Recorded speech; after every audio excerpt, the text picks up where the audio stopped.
Hello and welcome everyone to the monthly live discussion here on the YouTube channel Benjamin Park Historian. My name is Dr. Benjamin Park. I'm the over-specialized nerd who is trying to bridge the worlds of academia, especially academic scholarship on religion, history, culture, and politics, and the general public. My channel's been around for nearly a year now. We just crossed the 13,000 subscribers, which I'm really thrilled about. I still pinch myself to believe that so many of you are interested in geeking out about history with me. Typically, I try to put up 3 videos a week. On Mondays, I do deep dives on particular historical topics. On Wednesdays, I connect the past to the present, trying to give context to modern day politics, TV shows, cinema, movies, all that good stuff. And then on Fridays, I attempt to pull back the curtain on the historian's craft to show how historical works are produced. And this is done through interviews with authors. It's done through discussing particular topics and doing a deep dive on the sources behind them so that you too can get the skills of being a historian.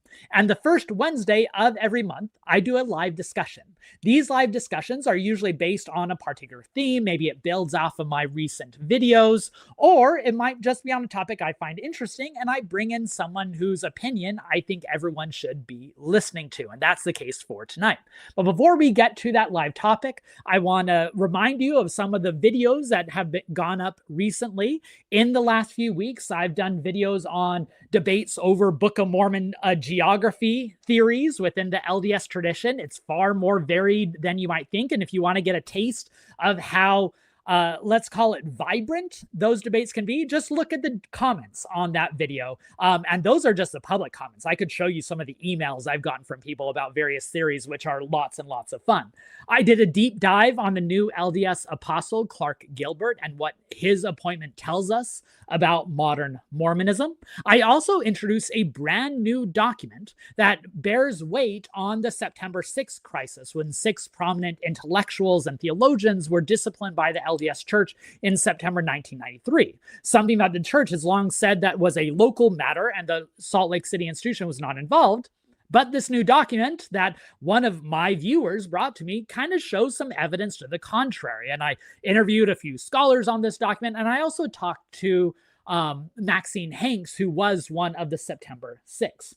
I did a video on viewing the modern ICE crisis through the lens of Mormon history, talking with Mormon scholars Paul Reeve and Bree Romanello. I did a number of scholarly interviews with an expert on Shakerism and discussing the New Testament of Ann Lee movie. We were both fans, not to give a spoiler. A new book on Mormon garments that are based on a survey in which they interviewed 4,500 Latter-day Saints on their views of garments, as well as an interview with one of the editors of the church's new collection on Eliza R. Snow discourses. I also did a live discussion a couple of weeks ago with Eli McCann, the ultra A-list TikTok celebrity, as he's known, about his brand new books out with Signature Books that you can go see. And coming up, I have a number of really cool books that I'm excited about. I have interviews with scholars who are coming out with new books on Latino Mormonism. That's coming out this Friday. A video talking about a new book on settler colonialism and religion that includes Mormonism, as well as an interview with a scholar who is coming out with a brand new definitive book of religion in America writ large. Yes, it is a thick book, but it's very fascinating, especially the way he integrates Mormonism. And I also have a discussion with one of the leading political scientists who look at survey data of religion in America. And we discuss what his research tells us about not just modern religion, but also Mormonism. And finally, I have been bullied enough in the comments by many of you who are speaking out about what you want to hear from. And I will be doing a video on Mark Hoffman and the forgeries and the bombing, and that will be coming up in a few weeks. So I'm glad all of you are joining us. Please make sure to like this video so that we can get a broader audience. And if you haven't yet, please subscribe to the channel. All right, for today, today's theme, I am very excited about, which is a bit of a morbid thing to say, but we are discussing Mormon extremists, or these radicals, especially those groups who take Mormonism, are born out of that tradition, and use it to radical aims. And I'm truly excited to welcome onto this program Leah Sottile, who is a phenomenal journalist who has authored a number of important works on this topic. Her long-form stories have appeared in Washington Post, New York Times Magazine, Playboy, Rolling Stones, The Atlantic, High Country News, and many others. She wrote some of the most important stories on Cliven and Ammon Bundy, putting that saga in bigger context. She also has written a number or produced a number of important podcasts, reaching out to audiences through that way. You might know her through most recently Hush, but also Burn Wild, 2 Minutes Past 9, and perhaps most relevant to our discussion today, Bundyville, which was nominated for an award, and I strongly recommend as a great look at religious extremism. She's also authored 2 excellent books, most recently Blazing Eye Sees All, Love Has Won, False Prophets, and the Fever Dream of the American New Age, as well as, again, most relevant for our project, When the Moon Turns to Blood, Lori Vallow, Chad Daybell, and a story of murder, wild faith, and the end times. So, Leah, thank you so much for spending a bit of time with us tonight. Yeah, thanks for having me here. Such a generous introduction. Well, why don't we start out with a question that I'm sure is on your family's mind and anyone's mind when they hear this background. What led you to study such quixotic characters? Yeah, it's interesting because I actually have a news story coming out in about a month in High Country News that kind of gets at that a little bit more. You know, when I was 11 years old, I remember reading about what happened at Waco and was just immediately compelled by that story in a way that I think so many people were. So I've always had a big interest in fringe religions, fringe belief systems, and things like that. So, you know, while I feel like I am compelled towards people who are, you might call morbid, I think the thing that kind of glues them all together for me that makes me interested is that they have some sort of belief about the world or about God or about themselves as a spiritual figure that's just really, really fascinating to me. And so I always tie that back to Waco. I think that was the beginning of when I started to understand that religion, as I understood it, was not how other people saw it. So since then, I've been kind of interrogating both, you know, extreme religious belief, extreme political beliefs, and just kind of fringe ways of living. So that's kind of, you know, what I keep doing. And it seems your entry point, at least into the Mormon fringe, was the Bundys. And for those of you who might not be familiar, Cliven Bundy was a rancher in Nevada who was pushing back against the federal government's ownership of these lands, what he claims staking out on his property, although there's plenty to dispute there, which ended up leading to an armed standoff with the government, and that his son, Ammon Bundy, then carried on in various ways. What drew you to the Bundy story? Yeah, so it's there's a long and a short version of it, so I'll try and tell the medium version. I started as a reporter in Eastern Washington, and around 2014, I did a story for Playboy magazine. I was freelancing about a prepper, a guy who was a doomsday prepper who had this huge garage filled with an RV packed up, basically ready for the apocalypse at any point. And that was when I started to become really interested in kind of, you know, more as a reporter in like doomsday mentalities. Prepping led me to, you know, the LDS church and things like that. Just to be super clear here, right at the top, I am not LDS, but I've always grown up. I'm from Oregon, and I've always known people who were in the church. So in 2014, I heard about the standoff that happened in Nevada with Cliven Bundy. Didn't quite understand it. 2016, 2 years later, a group of armed men led by Ammon Bundy and his brother Ryan took over a bird refuge in remote Eastern Oregon. And that's when I really started paying attention to this family, because it didn't make a ton of sense to me. I'll admit, I grew up in the version of Oregon where public lands weren't something that was very controversial. So, I had to kind of come from that perspective and think, well, doesn't everybody like birds? Doesn't everybody want to see wide open lands and things like that? So I was coming a little bit from a place of ignorance about some of these cultures in the West that I'd lived around, but maybe wasn't sure were there. So as a freelancer, I was writing stories about kind of overlooked parts of that big 41-day occupation of this bird refuge. It's a federal property. It's managed by the Fish and Wildlife Service. And what I started to hear was the Bundys saying, we're here because of basically an oppressed rancher narrative, that ranchers were just trying to work and that the government was making it hard for them, that they had come after these two ranchers in southeastern Oregon. And that's why they were taking over this refuge, was sort of as a protest over that. What grabbed me about Ammon Bundy was the way he spoke. I grew up going to Catholic school and was very familiar with people who speak in religious terms. And it was one part of that situation that I felt like a lot of other reporters were missing, was that this man was really speaking like a religious figure about the land, about his role, about what the government was. So it was kind of pulling in a lot of different things I'd heard of. The prepper that I'd interviewed, the, Waco, the government coming into Waco, the Mormon people that I knew, they were not talking this way about the government and stuff. So that was kind of what put me in it. What I ended up doing was I covered the entire trial of Ammon Bundy and the kind of main figures.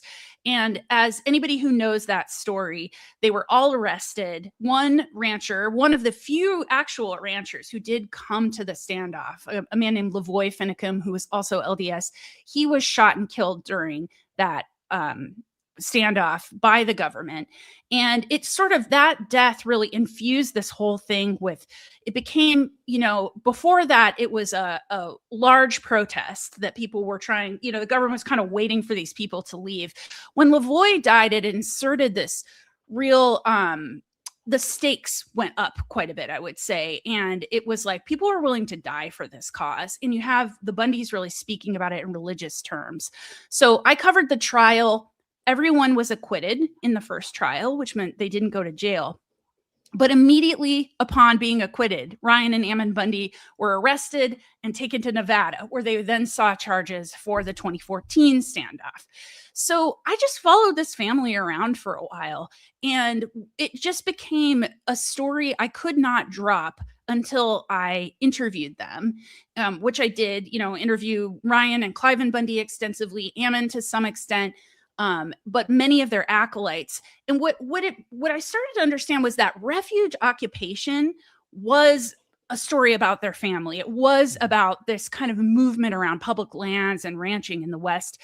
But it was also one that was a very wide umbrella. The Bundys really wanted to make their movement big. And so they welcomed in people with really racist ideas. They welcomed in people who were really violent. It kind of became this catch-all of the far right politics with a Western flair.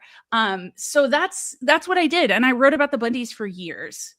Yeah, and so one of the documents I asked you to share some images that we were going to discuss. So I think this would be a good time to bring in the Mormonism of it all. Great, because one of the documents you sent is the Hay Book. Here is the Nay front cover. The Nay Book, yes. Nay Book, sorry, thank you. The Nay Books. Here's the front cover for those of you watching. Can you explain what the Nay Book is and why it's important? Maybe as a segue into talking about the Mormon element of this saga. Absolutely. So when I was writing about that second trial in Nevada, I had a meeting with someone who was sort of a former acolyte of the Bundys who had fallen away and really wanted to tell a reporter a little bit more about what it was like in the inner circle. And so I was handed this packet of papers with the cover that you just saw, called the Nay Book. And to me, it didn't mean anything at first. What I started to understand, the more I went through it and the more I sent it to Mormon scholars, was that Cliven Bundy and his neighbor, who has since died, named Keith Ney, They were both ranchers, and they were both getting together to talk about Mormon scripture. And what they were doing, if you dive into that book a bit, they were going through and kind of highlighting things that spoke to certain themes that they were looking for. So, for example, they were looking for lessons about the government coming to get you, coming to kind of oppress you. They were really searching for what I understand now, I didn't at the time until I sent it to scholars, was sort of an Ezra Taft Benson version of Mormonism, where, the Constitution is a heavenly document, things of that nature. So yeah, you can see some of these things here, which I'm sure to you reads completely different than it does to me. I mean, are there pieces that stick out to you here? I just love this because it's almost a how-to guide for how they got to their point, right? It's a roadmap. It's a blueprint for their theology. All religions, provide a toolbox with which members construct their worlds of faith.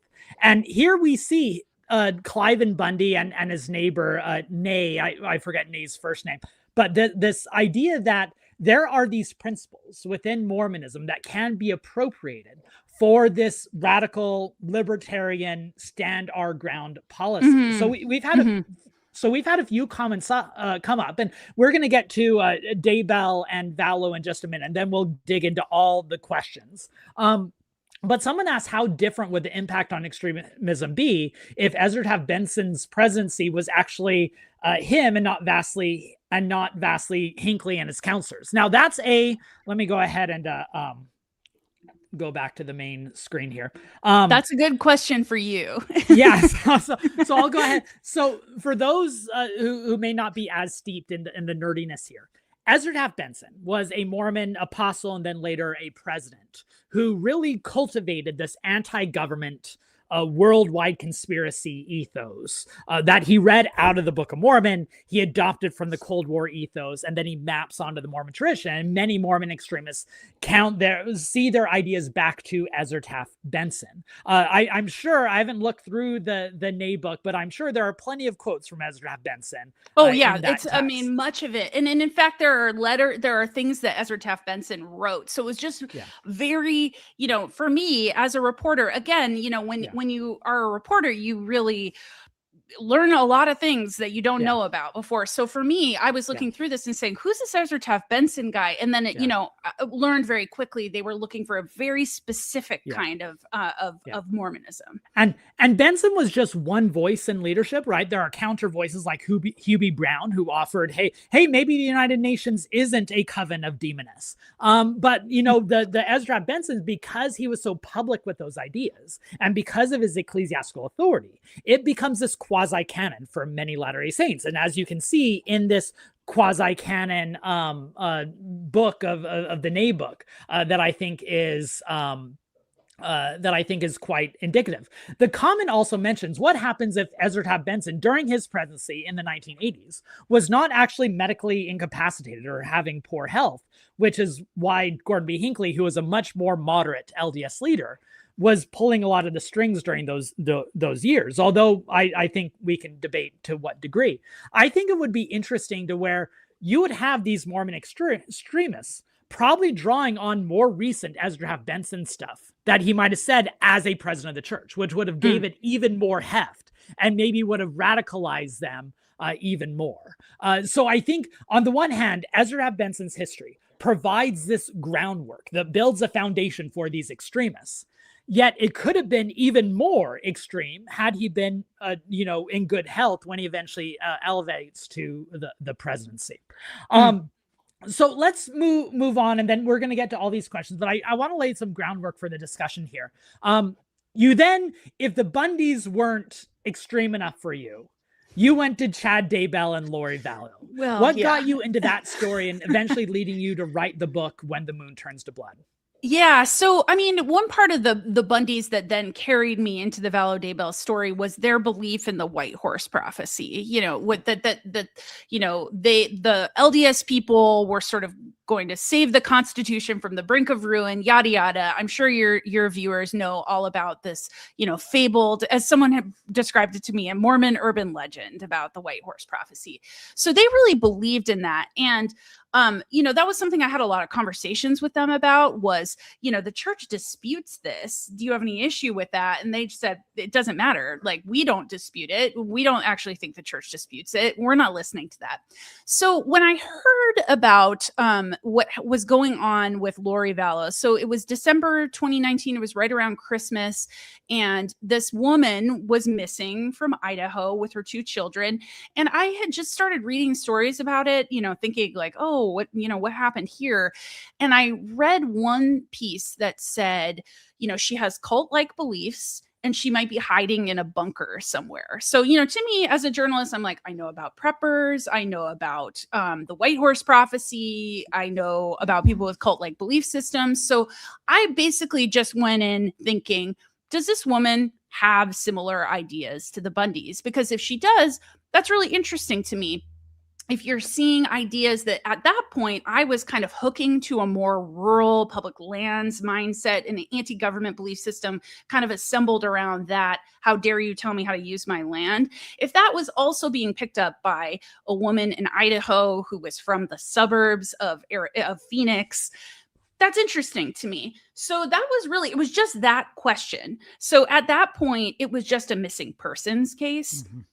I agreed to write a large project about that, which became a book. And that was when the story got a lot more morbid and was very eye-opening for me. So this is just to say, yes, I'm appealed to fringe characters. I did not know what that story was going to become when I started on it. So it was about 6-7 months into writing that story that, for people who are watching, they probably realize that Lori Vallow's children died and that she killed them.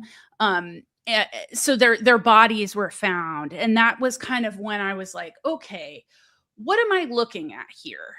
How is this? Yes, maybe this is in the same sort of world or planet as the Bundys, but it is significantly different because there is this human death toll of children. So that kind of sent me down a hole trying to understand how these people, how Chad and Lori got their beliefs. But also, I was just seeing so many articles at that time, really before anybody knew anything, castigating Lori as this, horrible mom. Turns out she is the worst mom.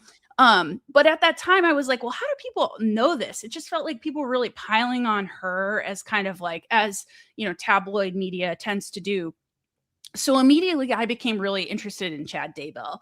And Chad Daybell was a self-published writer. He wrote 2 memoirs. He wrote many, many books, short books.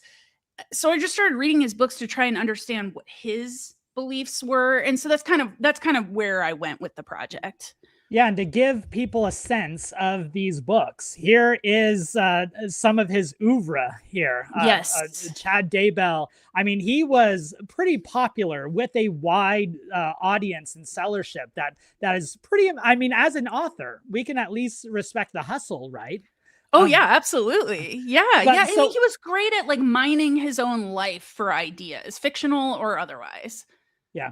So now let's merge into the questions. And I think everyone who's coming up with questions here, lots of great stuff. And by the way, if you want to make sure your comment is seen, you can do one of those super chats. Here is a question from Nathan. I'd love to hear your thoughts on what would distinguish Mormon extremism from extremism by folks who happen to be Mormon. What gives it that distinct Mormon religious flair? In other words, how do we differentiate calling it Mormon extremism? What they do is somewhat tethered to Mormonism, and how much of it is just extremism, maybe of the broader culture and air or their individual proclivities, rather than just, actually rooted in their Mormonism. In other words, how strong of a connection can we make between this mainstream faith and these extremists? I have plenty of thoughts, but if you want to jump in, go. I mean, for me, where the Bundys and Lori Vallow and Chad Daybell became so interesting to me was that their beliefs were and are really centered in their interpretation of scripture. So, or not even scripture, of apocrypha, like the white horse prophecies. So, you know, the Bundys really believing like we are the people to you know, save the Constitution. And again, they kind of waver on like whether or not they'll say we don't actually believe that, but then their words say that they do believe that. So that's a thing that's like very steeped in a certain subsection of LDS culture. With Chad and Lori, you know, Chad specifically, he would describe himself as like a Book of Mormon scripture nerd, read the Bible tons and tons of times, read the Book of Mormon tons of times. So many of their beliefs about who they were, but specifically the past lives that they believed they had led. Lori, for example, said she was married to Moroni. You know, so that's a very specific LDS belief. I think that's a really good question, because that is I think they are. I'm glad you kind of broke it down that way, Ben, because I see those as pretty different things. Yeah, so my take on that, and it's an excellent question, one that scholars wrestle with. I think of the wonderful religious studies theorist by the name of Robert Orsi, who taught at Harvard and then Northwestern, has written a number of books on lived religion. And he has written on clergy child abuse in the Catholic Church. And so he addresses a similar question. It's like, how much of those types of issues are inherent within a religious tradition, and how much of it is a systematic issue within the institution, and how much is it the individuals? And he argues, and this is a pretty common scholarly approach, that says we generally reject teleological connections to where this type of religious tradition, this corpus of scripture, will directly lead to this. So in other words, I think most scholars reject the John Krakauer thesis in the book Under the Banner of Heaven, that there is something inherently evil in revelatory religion that is unreasonable and leads to violence. But, and this is Robert Orsi's point, but even if we recognize that there's not a determinant factor there, the religion provides a lot of the materials that people use then to do bad things. So one way to view it is Mormons are far from alone in doing these extremist acts, but these extremists are doing extremist acts in a Mormon way, right? They're doing it in a Mormon setting. They're using Mormon tools. They're drawing from Mormon theology. So as we differentiate between Mormon extremism and extremism by folks who happen to be Mormon, I think there's a number of set assumptions. One, those practitioners, those extremists, are not representative of the vast majority of Latter-day Saints. But there are common cultural tethers that still have to be reckoned with. And I think Latter-day Saints recognize that they need to reckon with how these people are doing these extreme ideas in a Mormon way, if that makes sense. Mm-hmm. Yeah. I think that's super interesting. Here's another question from Mac Wizard. How does Bundy people's rights that align or differ from fundamentalist LDS communities' extremism in its origins and implementations? I'm going to take this question, and you can ruminate on it in a minute, Leah. I'm going to take this question, assuming that they likely mean this idea of these both Mormon fundamentalists, as in the polygamists, because that term fundamentalism has a particular meaning in the Mormon context, as well as the broader Mormon fundamentalism of reading scripture in literalistic ways, viewing the apocalyptic world, and so forth. I think the Bundys are a genuine interpretation of one of the potential streams within Mormonism. There is often a deep anxiety, and understandably so, of the LDS institution and the many faithful practitioners that want to distance themselves from the Bundys, from Warren Jeffs, from Chad Daybell. And I understand and I sympathize with that desire. I mean, my family, who are, devout practicing Mormons, they couldn't be any more different from these extremists. But they're also reading the same scriptural texts, and they're also working within that same tradition. And so I think we can recognize that they are not representative, but they're still playing in the same sandbox. They're still using the same materials in building these various sand castles. So I think the Bundys, the reason why we group together these fundamentalist groups, whether it be the Bundys, Daybell, Warren Jeffs, the Laffertys, is because when we invoke that term fundamentalists, there's often an assumption of unreasonable, as irrational, as a bad religion. Scholars often dig into that. In communities, we often define what's a good religion and what's a bad religion. And using terms like fundamentalism is often a cultural move to invoke the bad religion, even if there's, a genuine and justified reason to do so.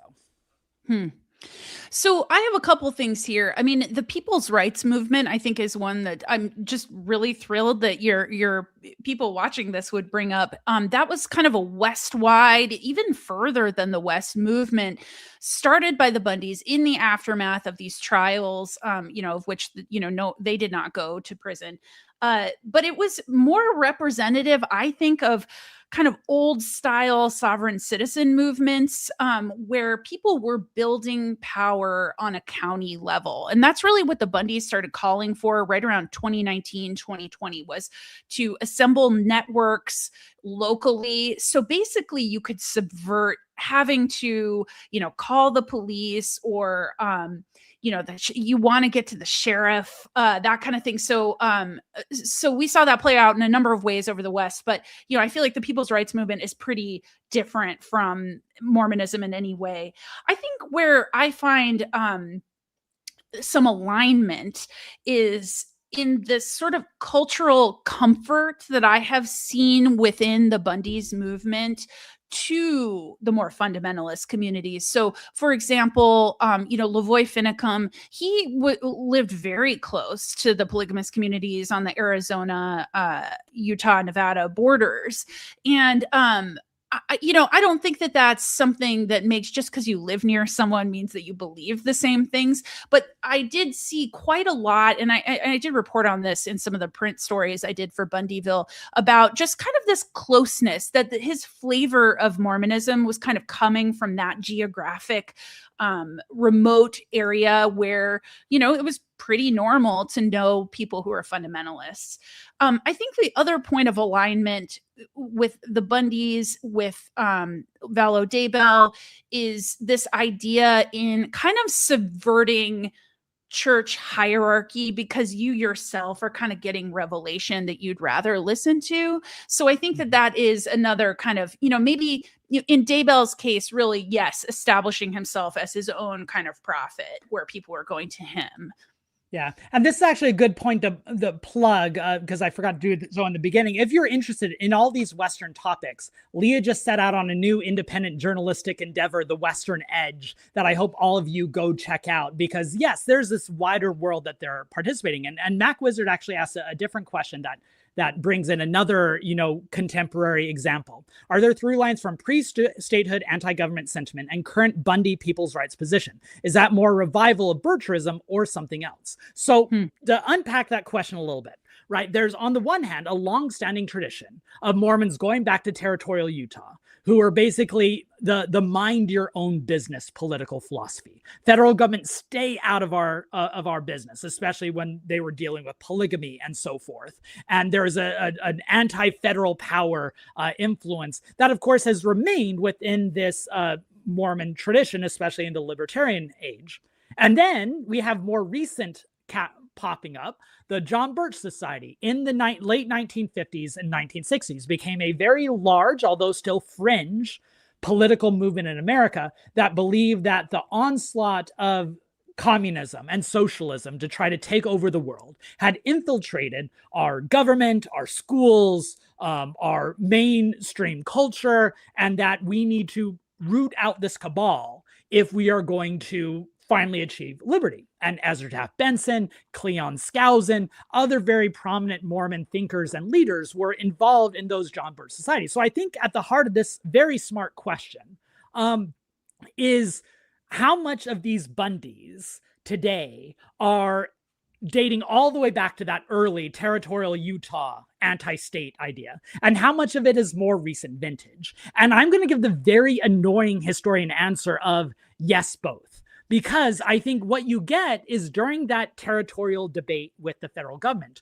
you get words and quotes and sermons and documents that, once that is over and Utah gets statehood and Mormon assimilates into America, a lot of those statements just kind of like get buried and they remain fallow and they don't really get dug up. But when Mormons then start wanting to invoke a usable past in a new age, namely the Cold War fighting of the post-World War II, all that material is still there. So I think the Bundys and that form of Mormon libertarian extremism is the product of both a long-standing tradition as well as a more recent vintage. I'll say I've drawn on much too long on this, but let me add one more thing to where like this gets into the very notion of fundamentalism as a category, because fundamentalists, part of that rhetoric is always we need to return back to the fundamentals, hence the name, that there is a glorious past that we can return to if we just dig it up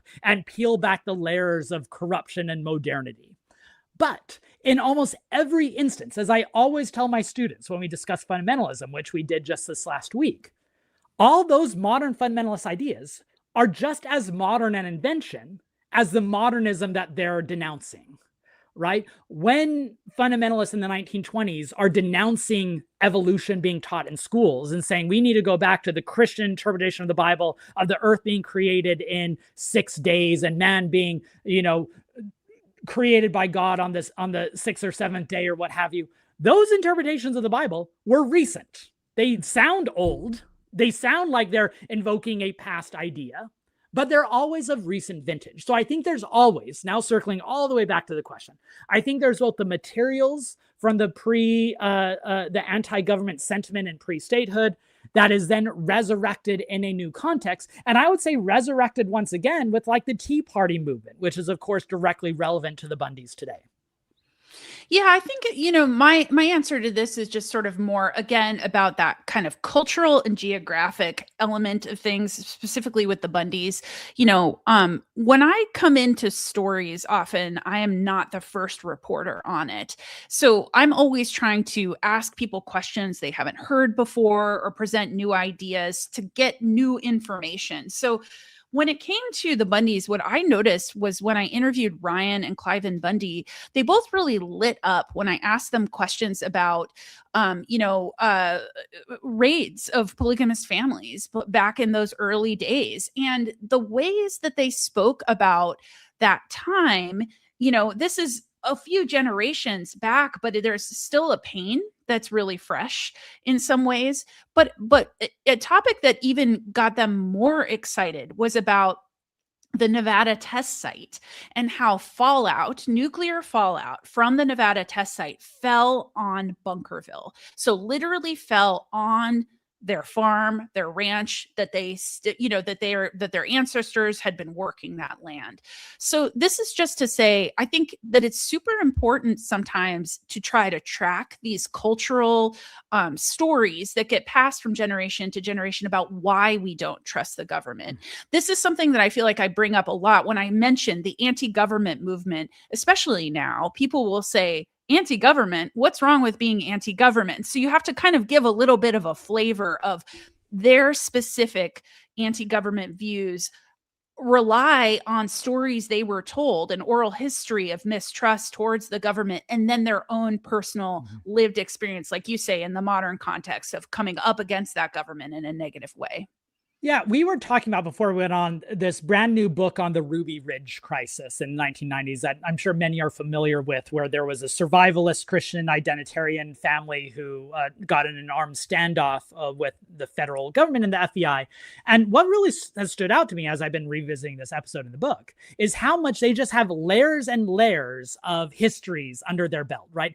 Every new activity, every new martyr to the cause just joins an already piled list of historical precedents that they're going to draw through that they view through these spiritual lenses. And so these histories could be past, they could be recent, but they're all part of this divine chain in their minds of persecution and corruption that they're going to have to correct.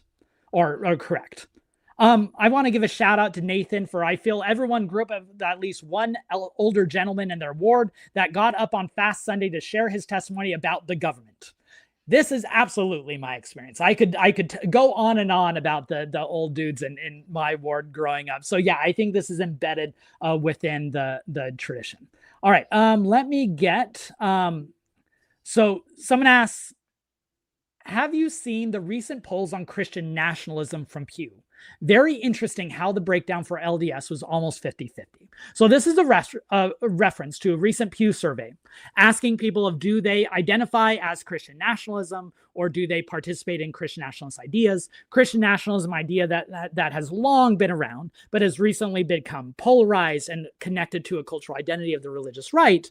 And Latter-day Saints had a much higher percentage than every other religious tradition in identifying as Christian nationalists. On the one hand, I think that that poll makes sense because there has been a long tradition within Mormonism of seeing a divine foundation of the government, right? Joseph Smith gave some revelations that spoke about God raising up righteous men, especially in establishing religious liberty. And there have been plenty of leaders, including Ezra Taft Benson, who cast America in this righteous narrative.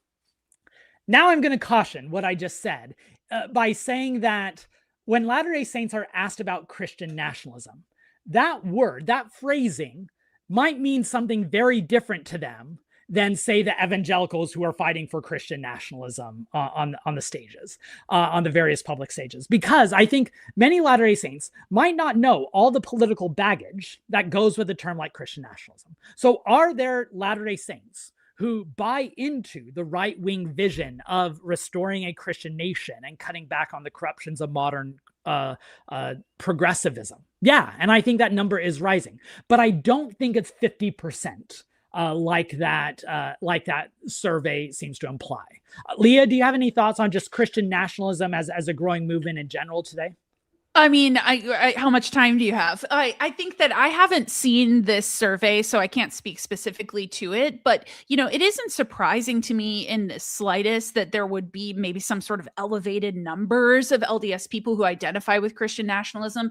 And the point that I go towards in my mind is that the FBI has long had lots and lots of LDS people in it. And I think that this is because folks grow up with like you're saying, this sort of national foundation that this is an American religion and it is because of America that it can exist. So there is God and country are tied very closely together in a way that I think could be very exciting with lots of LDS people. I mean, I'd also be very curious where specifically in the United States they were asking these questions, because in the region of concern of mine is typically, that kind of, Idaho, Utah, Arizona, kind of that part of the Mountain West. And I would say, yeah, sure. If you asked a lot of people in that region, I would say they would probably be very patriotic and that would make sense. And I'll also add that I think in the last year, we've seen a lot of Latter-day Saints surprised that the Christian nationalism vision promulgated by right-wing evangelicals that Latter-day Saints thought they were on the same team of are now realizing that they might not be included in that vision. That when evangelicals are talking about the Christian nation, they're not including Mormons in that idea. And that this pragmatic compromise, the strange bedfellows phenomenon of Latter-day Saints and evangelicals willing to work together, might not be as deep as they think. Here's a question that I don't have a direct answer to, but I just want to highlight it because it brings up another point. I've noticed a pattern that ex-FLDS, that's the Fundamentalist Church of Jesus Christ of Latter-day Saints, the church led by Warren Jeffs, tend to be much more extremely conservative than ex-Kingston. That's another fundamentalist variety. And that the ex-fundamentalists are anti-vax, isolationists, very MAGA, anti-government. Do you know why this could be? I don't. So let me get that out of the first part. But I do think that this question is important for a couple of reasons. One is I think it's important to remember when we talk about these Mormon fundamentalists, one of the most common identities that come out when discussing Mormon extremism, they're not all like each other. There is not one Mormon fundamentalist brand that everyone subscribes to within those various traditions. There are dozens of different organized, fundamentalist groups, and they all have their various cultures, politics, assignments. So I think it makes sense that the ex-FLDS, because they are so much more isolationist, that they might leave their Warren Jeffs allegiance behind, but they still are going to maintain that isolationist principles, right? People often take with them when they leave a religion a lot of the cultural proclivities that were common in their religion. And so I think it's important to remember that there's a variety of these different Mormon fundamentalists, Mormon extremists, and we can't just lump them all into one category. I don't know if you are a fundamentalist whisperer. No, Leah, no. you know. Maybe soon, though, after these questions are making me want to be. All right. I would love to hear some discussion of other modern examples. Tim Ballard, Ruby Franke, other notable examples. There has been plenty of media coverage on several of these figures. Tim Ballard, of course, had the dramatic rise and fall a couple of years ago in going from a Mormon poster boy to someone who was publicly condemned by the church, which very rarely happens, and privately excommunicated. And there were count them, three documentaries on Jodi Hildebrandt and Ruby Franke in the last year on HBO, Hulu, and Netflix. I think you were late to the Hildebrandt party. I was. Right, I was. Yeah. In fact, I had people asking me to write about it right in the wake of when my book on Lori Vallow and Chad Daybell came out. And I just said no, because I was just too overwhelmed with this sort of really extreme brand of Mormonism. And plus with the Lori Vallow story, I was really just scarred by how awful that was. So I didn't want to wade in. So on your prompting, I did wade into the Jodi Hildebrandt thing. And I was so glad that I did, because it was so interesting to me. It really, it was something that I wrote a book last year about New Age ideas, which was something that really spun off of my research from Lori and Chad, even though there is no Mormonism in the book, because I felt like Jodi Hildebrandt was sort of, selling this same brand of self-helpiness that I think was very attractive to people around Lori and Chad.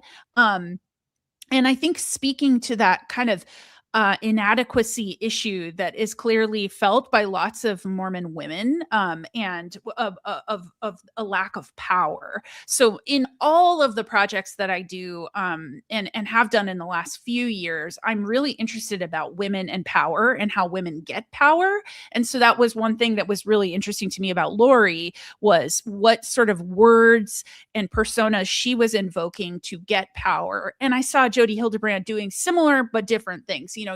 She was much more of a professional, and she was being referred by church leadership and things like that. But a fascinating case. Yeah, I was struck by the Netflix documentary really focused on Hildebrandt, and I think it really succeeded in showing how Jodi Hildebrandt was filling a vacuum within the LDS Church, where women typically aren't able to exercise power, at least in a public way.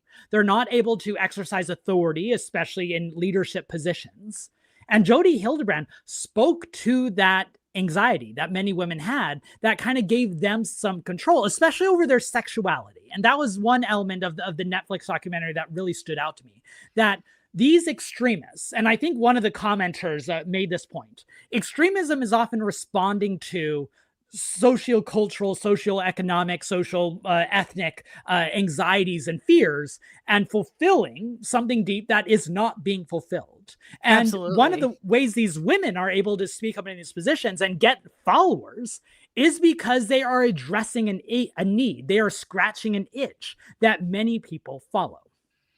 I think one thing that was also so interesting about that case was the ways that Jodi Hildebrandt would break up marriages and put so much on men. And I thought that is so interesting. So in this dynamic, this marriage where a woman is, her husband is her priesthood holder, and she's supposed to be at home, or whatever the incarnation of marriage could be in the LDS Church, that Jodi Hildebrandt was through kind of this medical backdoor, through this guise of professionalism, saying to the husbands, you're wrong, you're the problem. Yeah. She's going to get the kids and things like that. And I thought, well, that isn't that interesting. Now that's a flavor of trying to take power for women in a church I hadn't seen before.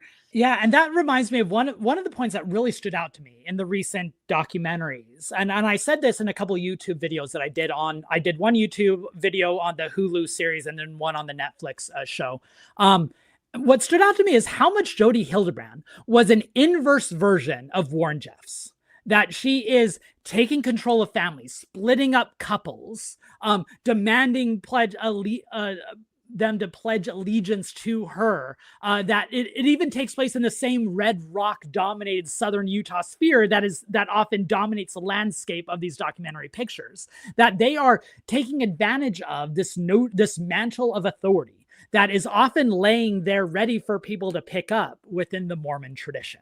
All right, I have two questions here that are going to tie together in good ways. One more from Nathan, and I'm going to ask both of them and we'll talk about it because it gets into how we're defining extremism. Nathan asks, how far back does Mormon extremism go? Is it safe to say Joseph Smith was the first Mormon extremist? And then another question is, how do you define extremism? And then how does Mormon extremism align with or differ from other religious extremisms? I connected these questions because I think talking about Joseph Smith and extremism is a fruitful way to look at how we're defining it.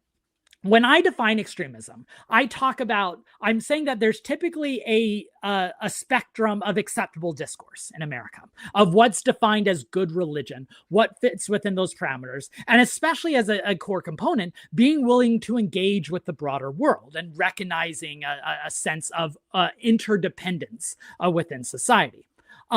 Joseph Smith certainly had several aspects of extremism. Polygamy, of course, is noted as an extreme theological concept. But when we're coming to these ethno-political notions of extremism, Joseph Smith had a number of checks in place, right?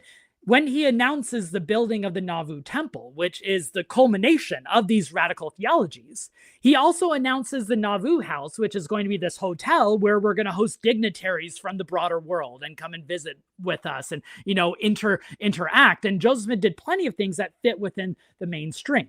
But several principles within his teachings, within his practices, can be defined as extremist on their own, and then they can reach a much fuller flowering later on. So I would say someone like Warren Jeffs, you'll often see critics of Mormonism saying Warren Jeffs is just a modern Joseph Smith, whereas historians will look at it and like, actually, no. There are plenty of problematic things in Joseph Smith. I don't those who watch my videos know I don't shy away from those problematic things, and all the people who condemn me in the comments for being as a critic will be offended if they say that I'm smoothing over those problems.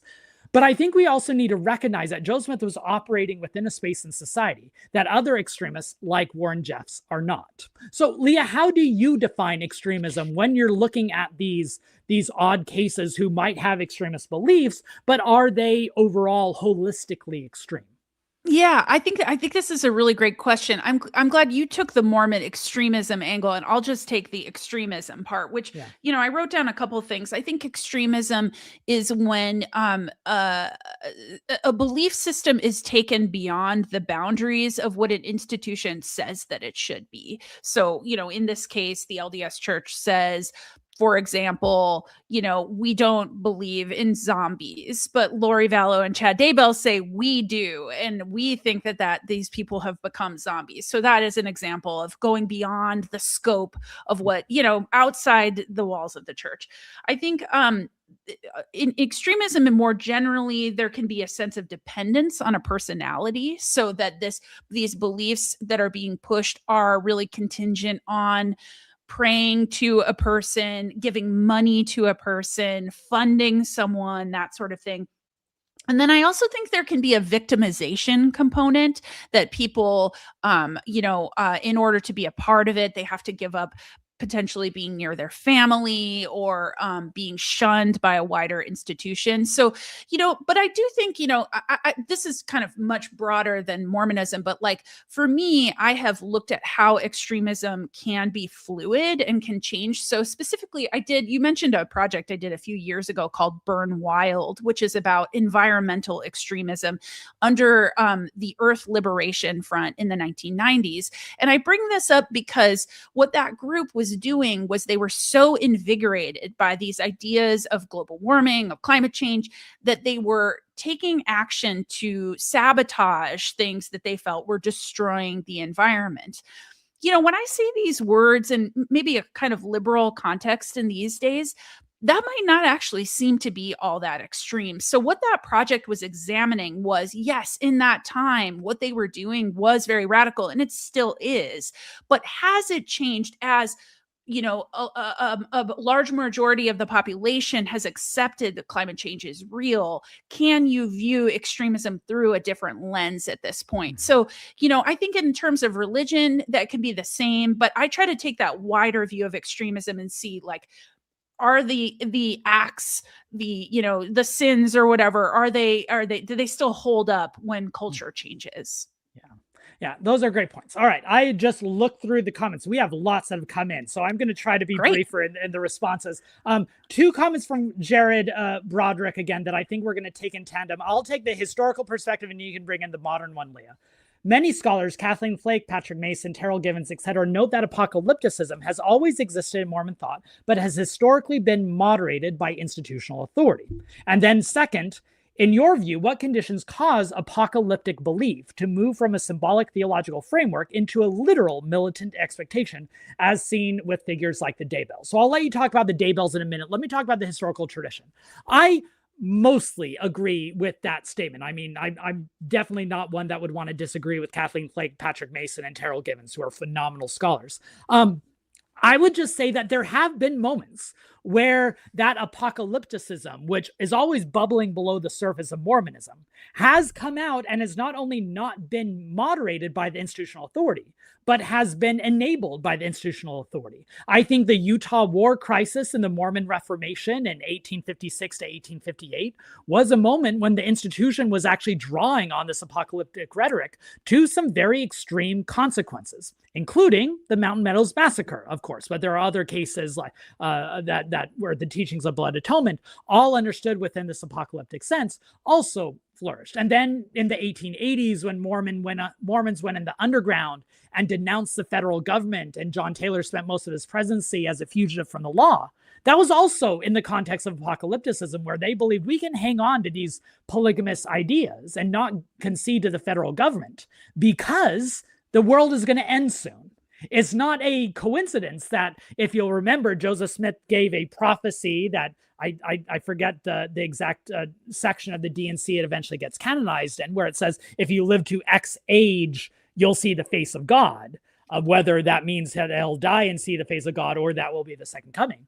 That date was around the Mormon underground. And so you had Mormon apostles, Wilford Woodruff in particular, interpreting that scriptural text to justify that the end of the world is near. So it's okay for us to run away from the government, even in points of armed conflict. So I think there have been moments where that apocalypticism that's always near the surface comes to the fore, and even the institution not only doesn't moderate it, but also enables it. So Leah, how does this idea of apocalypticism turn to militant expectation in the case of Chad Daybell in a much more recent example?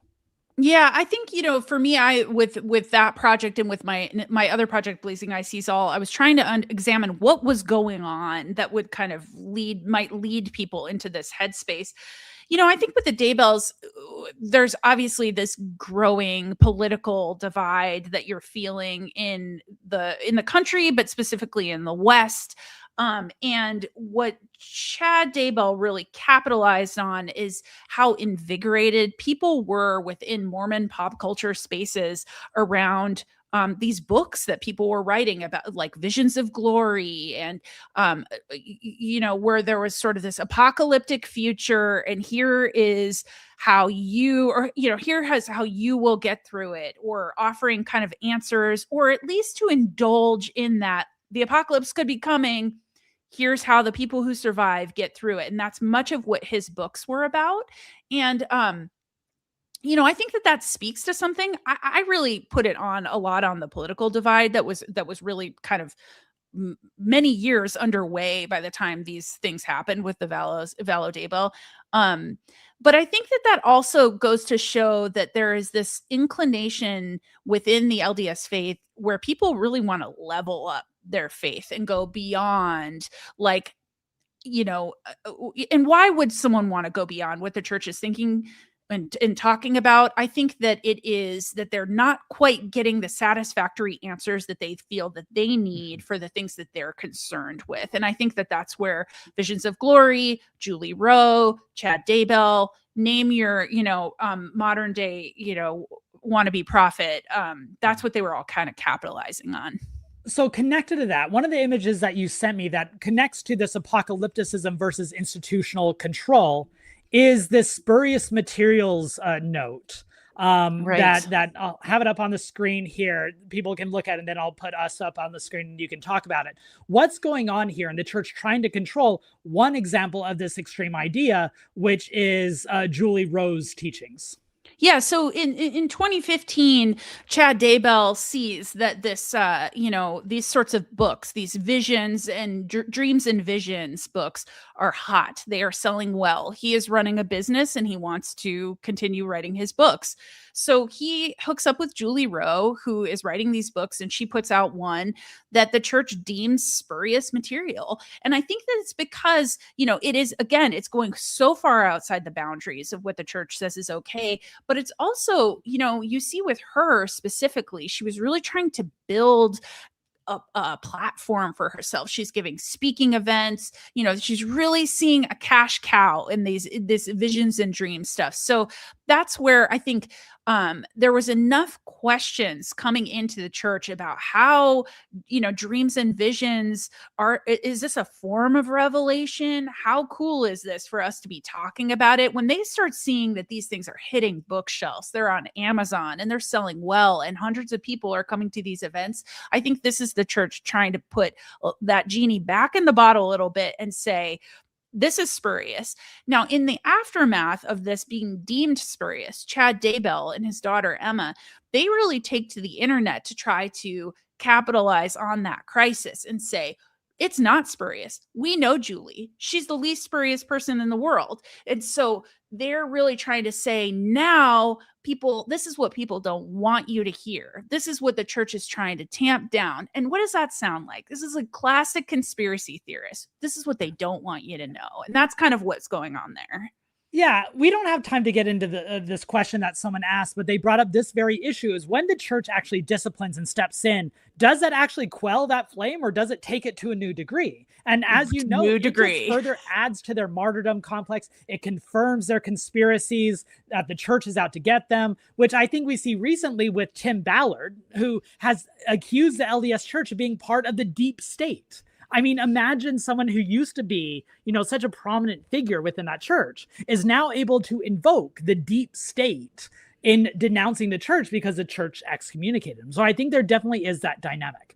Here's a question from Donald Jones. How does the mainstream media play into LDS culture? I'm going to use this question and kind of flip it on its head a little bit. And how does the mainstream media use Mormon extremism, right? We've already mentioned all these different documentaries and dramatic series, and Under the Banner of Heaven being one of the most popular books. I mean, one of the most sobering realities for me as a historian is that Under the Banner of Heaven has probably been read by more people than any other book on Mormonism, which to a degree terrifies me because it's not a good history book. And it gets a lot, and it's like fundamentally wrong on like its thesis on religion. But I think there's a degree to which popular culture loves this sensationalism.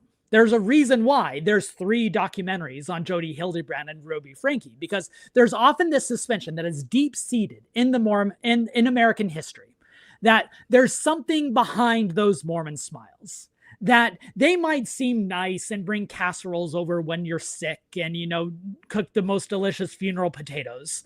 But deep down, there's something wrong with them. And these stories of the Mormon extremists seem to be evidence. Aha, we knew it. In the 19th century, it was the Danites who were seen as evidence of these Mormons being, ruthless killers. In the 20th century, it's these fundamentalists. And now it's all these docudramas on these Mormon experiences that are valid points of study, which, I mean, you and I, Leah, look at these crazies, so we definitely are interested in them. But it's also important to recognize the distance and unrepresentative nature of them that the popular media doesn't usually catch the nuances of.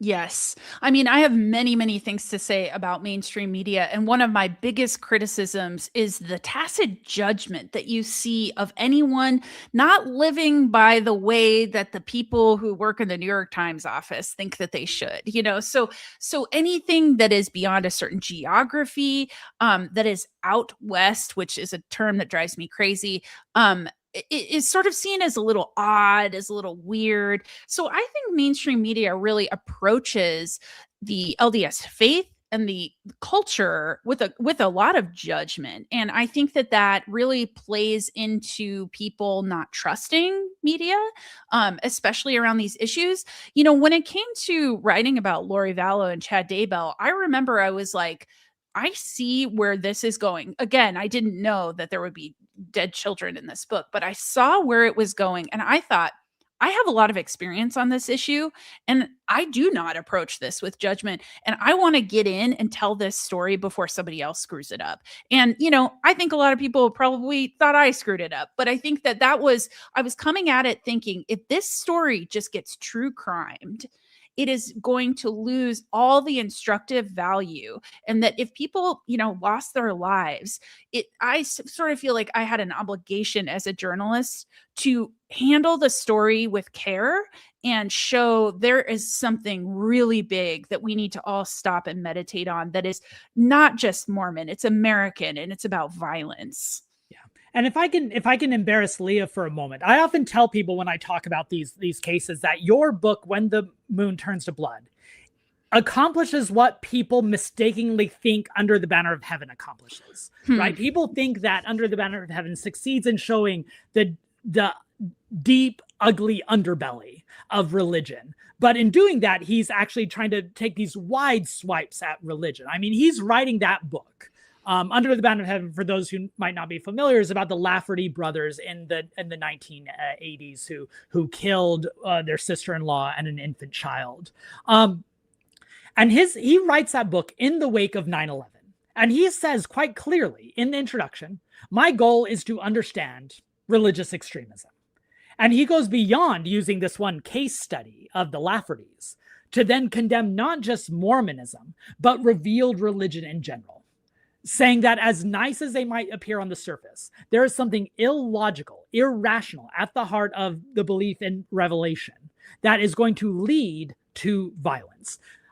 This is why lots of scholars really don't like that book. But I think what you do in your book, When the Moon Turns to Blood, Leah, about Daybell and Vallow, is that you dig into these extremist ideas. You demonstrate how they have some roots in the Mormon tradition, but that they take different directions with them. So they can't be fully diverse, but they're not representative either. And in the end, I think it causes much more reckoning, because you can't just dismiss it. It's not a simplistic argument of A equals B, that Lafferty's equal Joseph Smith. It's something like, you close the book talking about Jeffrey R. Holland's musket fire speech, of how that type of language maybe not is intended to be radical and violent, but it can then be used once appropriated into different contexts. I appreciate that. That's a huge, I am a little embarrassed. Thank you. But I do, I mean, that means so much coming from you. And I think that it's because, if that is the takeaway, I'm delighted. But also I see, truth as something that's really fluid with people. Like, why people believe what they believe doesn't always make sense, and I'm somebody who has in my past been a religious person. And so, I can't say that that's wrong. And I think that is really irresponsible to do that. And it is, the thing that I know about media at this point is that the best books and the best stories are not the ones that get to the top of the pile, right? Like, so maybe one day we'll leap over that on the Amazon sales or something. All right, another question, going back to the Christian nationalism, because it brings up a core component that I think has been a key part in many of these traditions. I agree Christian nationalism means different things to different people. However, the belief that the church is to save the Constitution that is hanging by a thread places much of and I think they meant to finish it, but let's talk about the hanging by a thread segment. Now, I did an entire video on my YouTube channel talking about the white horse prophecy, which we've already mentioned a little bit before, this apocryphal, also apocalyptic, teaching of Joseph Smith that one day the Constitution will be hanging by a thread, and it's the elders of Israel who will come out and save it. And there's a much broader apocalyptic story associated with there's a white horse and a black horse and a red horse, representing the Gentiles, African Americans, and Native Americans. But I think that is one of these great examples of a teaching that the LDS Church itself has come out and denounced, right? In 2009, the LDS Church put out a statement saying the white horse prophecy is not doctrine. Don't keep attaching it to us, which is in response to a lot of these Mormon extremist groups practicing it. But it's also can't be fully dismissed, right? There were Brigham Young, John Taylor, Ezra Benson, who uses the language of the elders of the church having to take on this messianic position of saving the nation, that it's an important role that Latter-day Saints will play. So it's almost like a live grenade that's always sitting there within the LDS tradition that anyone can pick up at any time and then go with it, even if it doesn't have institutional, oversight.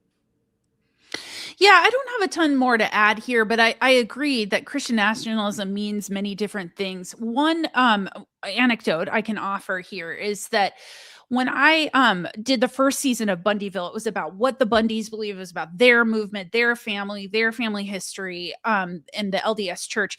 The second season of the podcast, I think what I tried to do was go much, much wider with the issue and try to understand who the other people that were coming under, the Bundys banner to find power and to change America in the ways that they wanted, who those people were. And so I specifically talk about this white separatist community that's in Washington state that is by all means a Christian nationalist community. And it was there that that state legislators that had come to the Bundys side, people really running in these Christian nationalist spaces, were also seeing Lavoy Finicum as a martyr. They were believing and either were formerly LDS or they were kind of LDS adjacent their entire lives. So this is just to say, I think that there is a flavor of Christian nationalism, specifically in the West, that really kind of runs alongside this white horse prophecy version of things. Yeah, I think that's absolutely right. All right. As an example of another case in which the LDS Church tried to strike down some extremist views, there was a woman with a blog.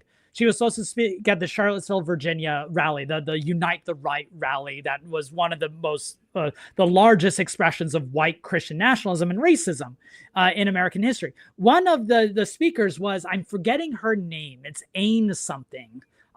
She presented herself as one of these trad wives, just with a Mormon flavor, but also a white separatist / white supremacist idea. And the church put out a statement saying that the church does not support arguments for white culture, which I think was one of the most fascinating moments in modern Mormonism, of recognizing that on the one hand, they had to speak out because there was enough of a threat, right? The institution itself always acts when it feels like it's in a dire situation, which is why they don't act in most cases, because most cases, even if it gets a lot of attention on Facebook and Instagram, it's not, an institutional crisis.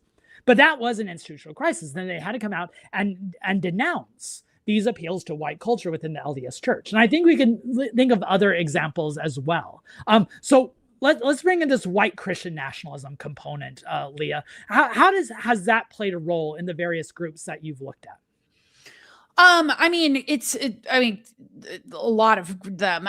Specifically, I think under the banner of the Bundys, there were just a lot of people who had these ideas. So I'm thinking of one person who was a very loud early voice at the Malheur standoff, not somebody who was LDS, but a man who was from Arizona and made his name for himself protesting outside of mosques, just over the existence of mosques. So this was someone who just did not think that, that Muslims had any place within America and wanted to see them gone. The white separatist community that I spoke about, that again was a stop on kind of the Bundy tour of the West, was a place that was preaching a really kind of I don't even know what the right, like, Old Testament version of law that they really wanted to see, where people who they disagreed with would be hanged, hands would be cut off, women were under the control of their husbands. So it's certainly something that's a big conversation that I have had. I'm also thinking about, and again, I might be going beyond the scope here, but with Doug Wilson, this is somebody who runs a church in Moscow, Idaho, and he is an outright Christian nationalist, and was long on the fringe of the West, of Idaho, of Moscow. Just not a guy people really loved. But somebody who hung on for a while, and eventually he found in his congregation a young man named Pete Hegseth, who is now the Secretary of War, as they call it. And Doug Wilson is now on a national stage. So, this is my my plug for why we need to talk about fringe religions in not this sort of exoticized way that's so popular in mainstream media, but talking about, why is this here? Why is this church here? Who is this guy? And, I think a lot of people did that with Doug Wilson, but, Christian nationalism is now in the White House. All right, here's another comment. It's more of a question or a comment than a question, but I think we can use it as a springboard. Visions of Glory is a psychopathic book. Strong take. Like the book of Revelation, that almost should not have been included in the official canon. Did you encounter Visions of Glory as a book in your work on the Daybells? I did. I don't think I have a hard copy of it here. I think it's like a Kindle. It's like a book I bought on Kindle because it was like $1. That was what I was willing to pay for it. But, it is something that comes up in big and small ways. Perhaps the most egregious way it comes up is that when Lori Vallow was on the run from the law and her children are missing, and she's tracked down in Kauai, sitting next to a pool in a bikini. If anyone's seen the photos, she's laying in a lawn chair reading Visions of Glory. And I think that is, a moment that shows just how important it is that, while her children are, missing in the eyes of the world, they are not alive at that point. She's hanging out on vacation, reading this, what you call a psychopathic book. If you read Chad Daybell's books, they're Visions of Glory light. They want to be John Pontius, so they can't, and but Chad's just not as compelling of a writer. But that's really, it's just fan fiction essentially. Yeah. But it was also driving their group. Yeah, it's probably one of the topics that I received the most requests to cover is Visions of Glory as a book, and so I've dug in a little bit, and I'm going to save it for a video in the future. But that really seems to be one of the most important texts in this modern apocalyptic extremism, especially in these fringe groups. And it's often the entry point for many people into these different worlds. And so I think it's definitely worth the attention. We're mostly caught up on the questions. There's a few more. So if you've been holding off asking your questions, please go ahead and put them in the chat. A great question from Jerry Grover. Don't you think that the federal government bad actions like Randy Weaver and also Waco drove the growth of some of these groups? I saw a violent head nodding. So why don't you take off on this one, Leah? Yeah, I mean, this is like a yes to me, because this is where I think it's been so important for me in building, my knowledge of what extremism is in America, is to understand these major moments where the government did bad things. So it's very interesting when you see the news coverage of Waco. That basically hit newspapers on April 20th.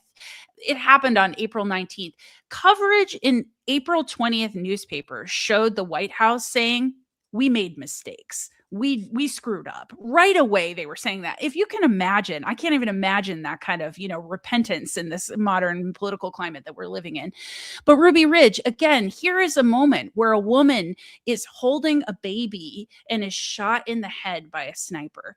These are moments where, how can you be pro-government when you see something like this happen? So this is where, when you understand, you peel back the layers of those situations, you see major missteps on the part of the government. you also see people who are victimizing children in Waco. David Koresh is having children with 11, 12-year-old girls. There's child abuse happening. Ruby Ridge, here are people that are spending their free time when they're not at the mountain at the Aryan Nations compound. So this is where I think that uncomfortable space is where I've tried to center my work, is trying to understand, well, how, if this is what the wide banner of Americanism allows people to have these ideas and practice their religions how they want, how do we expect the government to act? And then when they do act poorly, can we be surprised? It would be difficult to overstate the significance of the Waco siege in extremist thought in America, right? That was a rallying cry. I mean, the most explicit example of that is Timothy McVeigh. Timothy McVeigh narrates that what the government did at Waco was an example of federal tyranny that confirmed the conspiracies, right? So on the one hand, it's just bad on its own front, how the government handled those things. On the other hand, it also then serves as a springboard that further spirals people out into further extremism. So even if the siege on Waco was justified in how they did it, and it wasn't, even if it was justified, it had the consequences that just sprung up more terror. And I think about this as well. I remember being in an undergraduate class at BYU on American religious history. And we were reading a report that the federal government put together with religion scholars in the wake of Waco of how can we deal with this better going forward, kind of this repentance process that you mentioned that the White House is doing. And it's a very fascinating set of documents of like, this is actually how we should be approaching these extreme religions. That very day that we gathered to class was the raid on the El Dorado compound of Warren Jeffs and the FLDS in Texas. And like, so we gathered in class talking about, we haven't learned our lessons, right? That in the end, what Warren Jeffs was doing at El Dorado was unconscionable, horrible. He needs to rot in prison for what was going on there. But the way shutting down that movement ends up spawning more radicalism, which is a big problem.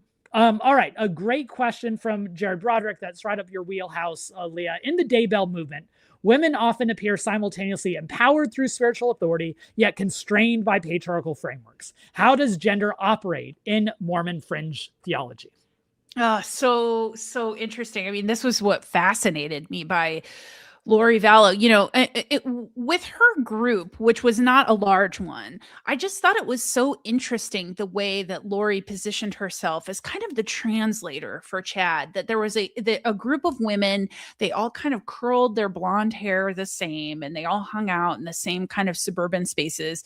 And, if they had a question, Lori would say, let me get Chad on the phone. He'll sort of tell us. So she was his proxy, yet she was also saying she had many dreams and visions and these very important things. So I don't know that she is representative of all kind of Mormon fringe theology, but just one example. I think that, when I was watching the Jodi Hildebrandt stuff, when I was, thinking about the Spring Thibodeau situation that happened a few years ago, where very similar to Lori Vallow, a woman from Arizona was missing with her child. She was found and the child was okay. But it was sort of this sort of mother figures sort of trusting their like female instincts, invoking very new agey language. And I'm sure you can speak about the kind of Holy Mother stuff and the place in that, but kind of invoking these other parts of Mormon culture and using that to give themselves authority. But at the end of the day, I think in some cases, these are just women who are charismatic, that other women want to look like or be moms like, and they just are attractive to other people. And so they can recruit big and small followings. Yeah, and just to repeat something I said earlier on the video too, in the case of Jodi Hildebrandt and some other situations, they're filling a vacuum that many Mormon women are filling a loss, right? And in the case of Lori Vallow, her spiritual intuitions, her prophecies confirm to women that this is an option. This is something that they can do. Here's a space in which you can operate like a priestess, like a prophetess, as long as you're often operating still within those confines. I'm with my American religion class this week, we're talking about Amy Semple McPherson, who was this very prominent religious figure in the 1920s and 1930s, who on one hand was very radical because she's a woman preacher in front of 1,000 people every week, where you don't typically see that. On the other, she's very careful in not trampling on gender norms. She always presents herself in a very feminine way. She's very self-condescending. She often refers to, well, you need to follow, what a woman should be doing, while she's doing things that typically women shouldn't be doing in that mindset. So it's often this tricky balance, this game that I think a lot of these traditions are using.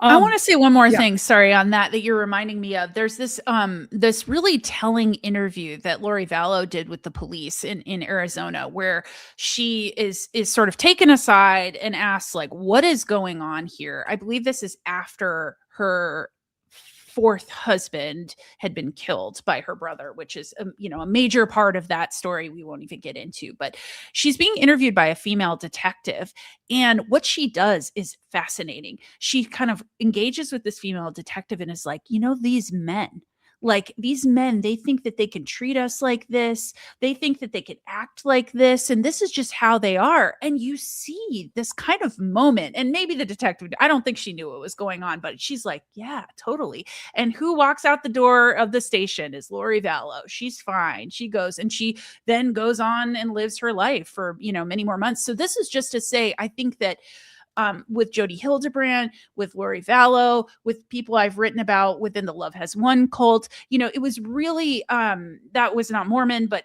a New Age religion. It's this kind of like feminist, like, enough with these men. Let's get our own power, ladies. And that's very attractive to a lot of people. Yeah. All right, here's a great question from Matthew Jorgensen. To what extent would the church risk alienating a core group of members by more openly denouncing extremism? Let me give a few historical examples of where this has come out. We often think back to the September 6th in 1993 as this crackdown on these liberal progressive scholars, where that was within a broader context of the church actually cracking down on some extreme conservative voices as well. And of course, Avram Gileadi was one of the September 6th, and he was one of these apocalyptic voices, but he was one of several during those years where the church tried to crack down. And I think they could back then, because back then those extreme voices were marginalized enough to where it was something that they could cut off. I think more recently, the church has recognized that these extreme voices make up a larger core of at least the American membership than they had before. I think the whole vaccine episode was an eye-opening experience for the church. They probably expected that there would be not much controversy over the prophet saying you should get vaccinated and you should wear masks in church. And the backlash that they got from membership was, I think, it forced them to recalibrate their notion of what they can get away with and how much they can strike down. And I think right now, they probably feel that they can't speak out on some of these extreme groups of the faith without fear of alienating some of their core. In part, because conservative Mormons, when they have gripes with the church, they're often on a different foundation than liberal Mormons who have gripes with the church. Because liberal Mormons have always been conditioned since they were young on how they can disagree with the church but still be a member of the church, right? Their membership is not based on strict obedience. But for many conservative members who are based on this idea of strict obedience, when there is this conflict of authority, that's going to cause a crisis. And let me just give one example here. And I know we're running out of time here. I read in the Salt Lake Tribune today, there's a story on Trevor Lee, who's a bit of a right-wing politician in the Utah state legislature. And he's trying to pass this bill that would strip state and federal benefits from immigrants. That's not getting much traction in the House because it's even too extreme for the Utah Republican Party, which is saying something. And tucked in at the very end of the story is an exchange between the reporter and Trevor Lee, where he says, I've been in touch with church authorities. It's clear that they probably wouldn't support this measure, but I need to push forward with it anyway because my constituency is in support. That is a sign to me that there are some within these extreme fringes of the church who recognize that their political allegiance might be more important than their religious allegiance. And I just wonder what that might portend. I would just answer this by saying that in that time period in the 1990s, some of the things the church was saying, it was telling people, look out for people who are, creating kind of mountain getaways to prep or excessive prepper stores and things like that. And I think that like you say, this September 6th was a part of a much larger movement, and there was a real kind of pointed effort at what you might call more conservative extremists, and it just was whack-a-mole. They kind of hit that, and it just so many other people popped up, and it was that conspiracy theorist mindset. Well, here's what they don't want you to know, so now you should be listening to me, and I will start my own church, my own offshoot. Yeah. All right, let's close on an actionable item that I think is very smart and maybe gets us on a practical foot. What early warning signs indicate that a religious subculture is moving from unconventional belief into dangerous extremism? And if I could go beyond that, what can we do about it? So Leah, you're one of the experts on this. How do we address, growing extremism, not just in Mormonism, but in America and culture at large? Yeah, I mean, it's hard because a lot of what I do is retrospective, but I do think it's, when things start to be talking about othering. So when there are leaders, whether that's, in politics, federal, state, county, city politics, whether it's in religion on, coming from on high, or in your, local ward or church, when we're talking about whole groups of people that we are othering, that we are not like, I think that is where things can start to get a little dicey. So I think that's one thing. I often find that when I've written about, specifically with religious subcultures that have kind of gone toxic, is that people within the congregations or within the prayer groups or religious groups, they had a gut feeling something was off, and they just were a little too polite to say something. And, I've moved across the country to be with this group, and it turns out the leader seems a lot crazier in person than on the internet, but you know what? I'm going to give it time, and I'm going to stay. So I think that, again, it's, these are like really kind of soft pieces of advice here, but it's that sort of, faith is a very personal thing. It's a very, you trust your own inclination. If something starts to feel a little off, or is really going in territory where it's like, here is what we're not like. Here are, groups of people that we exclude. I think that's where things start to feel a little, potentially dangerous to me. So, that's where, when we're starting to open the door to introduce excluding whole groups of people, that might be heard in a just fine way by some people, but it will be heard. There is so much proof that will be heard by certain people who say, that's my permission to commit violence, to, do something in the name of my religion. Yeah. Very well said. Very, very powerful and poignant lesson. Leah, thank you so much for joining me tonight. Let me encourage everyone who is here, please hit that like button on the video if you haven't yet. I really appreciate it. Please subscribe to the channel if you haven't yet. If you are interested in these topics, please go pick up Leah's book, When the Moon Turns to Blood. If you want a more recent example of this religious extremism and a very thrilling story, you can also pick up her Blazing Eye Sees All. You can also listen to her podcast, Bundyville, that has 2 seasons, and it's worthy of all the attention that podcast series received. And finally, go make sure to subscribe and support her new endeavor, Western Edge, an independent journalist initiative that's going to really restore homegrown and local focus on topics that matter the most. Leah, thank you so much for joining me tonight. I so appreciate it. Thank you so much. And thank you for all the amazing questions. All right. Take care, everyone.